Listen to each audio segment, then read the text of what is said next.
এই কাবাটা নির্মাণ হয়েছে সর্বমোট 13 বার। বলুন তো কতবার? এটাকে সর্বপ্রথম নির্মাণ আল্লাহ রাব্বুল আলামিন করিয়েছিলেন ফেরেশতাদের মাধ্যমে। তারপর এটা সংস্কার হতে হতে বর্তমান যে সংস্কার, এটা পর্যন্ত কাবা 13 নম্বর সংস্কারে আছে। কত নম্বর? 13 নম্বর।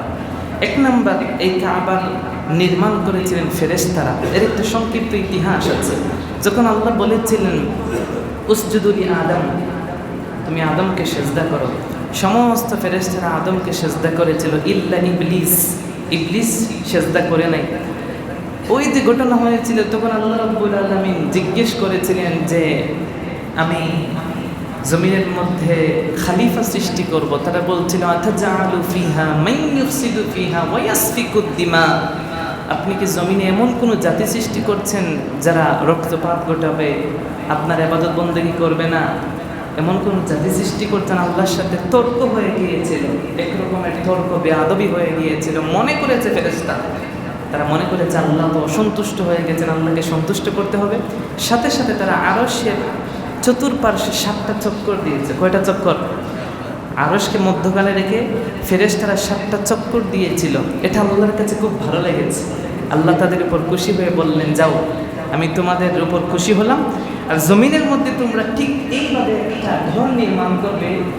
জমিনের মধ্যে আমার বান্দারা যখন গুনাহ করে ফেলবে, আমি অসন্তুষ্ট হয়ে যাব, তারা ওই জায়গার মধ্যে দিয়ে ওইরকম 7টা চক্কর দিবে। 7 চক্কর দিলে আমি আল্লাহ তাদের গুনাহ মাফ করে তাদের উপর সন্তুষ্ট হয়ে যাব। সুবহানাল্লাহ। ওই সর্বপ্রথম ফেরেশতারা জমিনের মধ্যে এসেছে।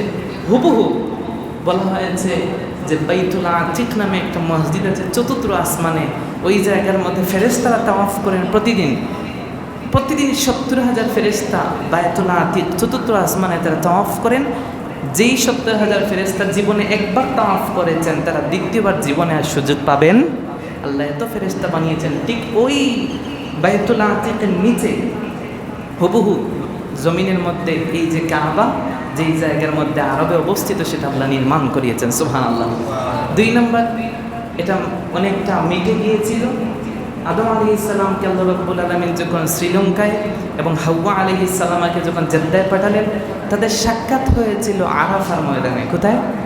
আরাফা মানে হচ্ছে পরিচয় লাভ করা, আর মুজদালিফা মানে হচ্ছে একজন একজনকে জড়িয়ে ধরা।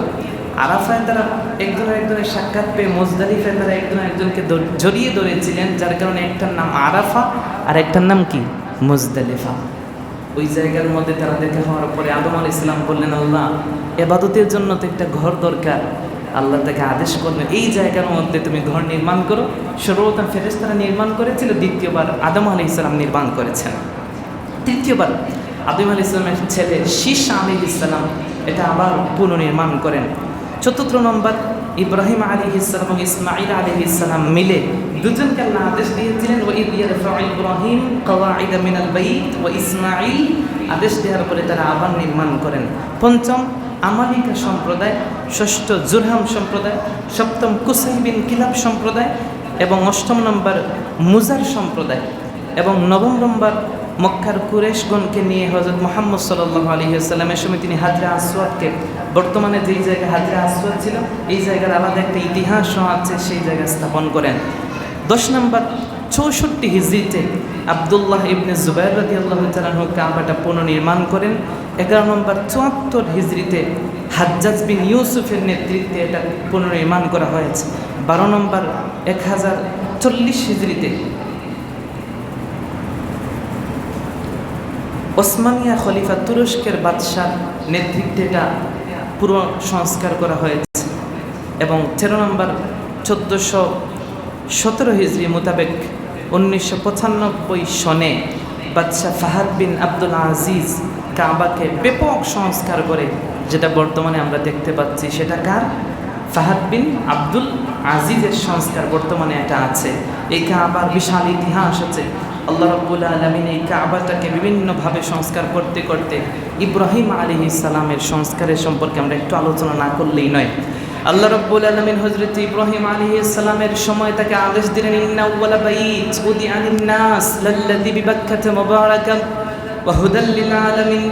আল্লাহ বলছেন ইন্না আউওয়ালা বাইতিন উদিআ লিন-নাস, সর্বপ্রথম আল্লাহ মানুষের ইবাদতের জন্য একটা ঘর বানিয়েছেন, সেটা হচ্ছে আল্লাযী বিবাক্কাহ, যেটা আল্লাহ বানিয়েছেন বাক্কায়। ঐতিহাসিকরা বলেছেন বাক্কা, এটা এই মক্কার পূর্ব নাম ছিল, প্রাচীন নাম ছিল কি? বাক্কা। আল্লাহ রাব্বুল আলামিন সর্বপ্রথম এই কাবার নামকরণ করেছিলেন, এই আরবটার নাম করেছিলেন কি? বাক্কা। এর জন্য কবি অত্যন্ত চমৎকার করে বলেছেন যে সর্বপ্রথম মুহাম্মদ সাল্লাল্লাহু আলাইহি ওয়াসাল্লামকে আল্লাহ সৃষ্টি করেছেন। এটা বিশ্বাস করেন তো? আমরা গত জুমায় বলেছি। কবি বলেছেন যে আল্লাহ রাব্বুল আলামিন তার হাবিব সাল্লাল্লাহু আলাইহি ওয়াসাল্লামকে বানিয়েছেন, বানানোর পরে তার নাম দিয়েছেন মুহাম্মদ। নাম দিয়েছেন কি? মুহাম্মদ। এই যে মুহাম্মদের মিম থেকে আল্লাহ রাব্বুল আলামিন এই বাক্কাটাকে মাক্কা বানিয়েছেন। সুবহানাল্লাহ পড়বেন না? পৃথিবীর প্রথম ঘর কোরআনেতে বাক্কা, বন্ধুর নামের মিম দিয়ে করেছেন মাক্কা। পৃথিবীর প্রথম ঘর কোরআনেতে বাক্কা, বন্ধুর নামের মিম দিয়ে করেছেন মাক্কা। আল্লাহু আল্লাহু আল্লাহু আল্লাহ আল্লাহু আল্লাহু আল্লাহু আল্লাহ। ঐতিহাসিকরা টেনেছেন যে বাক্কার নাম মুহাম্মদ সাল্লাল্লাহু আলাইহি ওয়াসাল্লামের সম্মানে মাক্কা রাখা হয়েছে। সুবহানাল্লাহ পড়বেন না? যখন ইব্রাহিম আলাইহিস সালাম পুরোটা নির্মাণ করে শেষ করলেন, দোয়া করলেন রব্বানা তাকাব্বাল মিন্না, এটাকে আমাদের জন্য কবুল করে নেন।